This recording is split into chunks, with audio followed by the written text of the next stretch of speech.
ગુજરાતભરના તાજા અને સચોટ સમાચાર મેળવવા માટે અમારી રાષ્ટ્રીય સમાચાર ચેનલને સબસ્ક્રાઇબ કરો અને બેલ આઇકન પર ક્લિક કરો। સુરતમાં ભંગાર અને પ્લાસ્ટિક વેચીને ગુજરાન ચલાવતા બે શખ્સની મૂર્ખામીના કારણે સુરત ઉત્તરાયણ વચ્ચે મોટી દુર્ઘટના બનતા ટળી।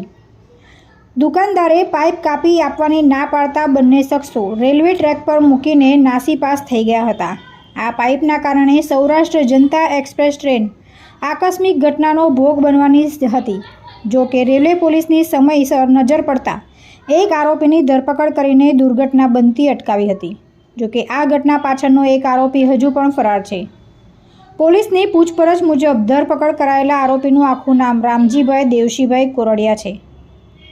42 વર્ષીય રામજીભાઈ મૂળ અમરેલીના ધારી તાલુકાના હુડલી ચલાલા ગામનો વતની છે અને તે હાલમાં સુરતના Katargam Kansanagar pay and use toilet પાસે ફૂટપાથ પર રહે છે।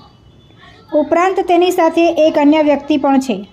બંને ભટકતું જીવન જીવે છે તેમજ ભંગાર અને પ્લાસ્ટિક વીણી અને તેને વેચીને પોતાનું ગુજરાન ચલાવે છે। આરોપીઓને કતારગામ પાસેથી લોખંડનો પાઇપ મળ્યો હતો। ત્યારબાદ તેને ઊંચકીને કપાવવા માટે વેલ્ડિંગની દુકાને લઈ ગયા હતા।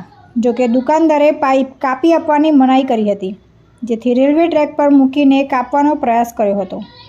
આ દરમિયાન રેલવે પોલીસે એકની ધરપકડ કરી છે, જ્યારે ભાગી ગયેલા એક આરોપીને શોધવા ચક્રો ગતિમાન કર્યા છે।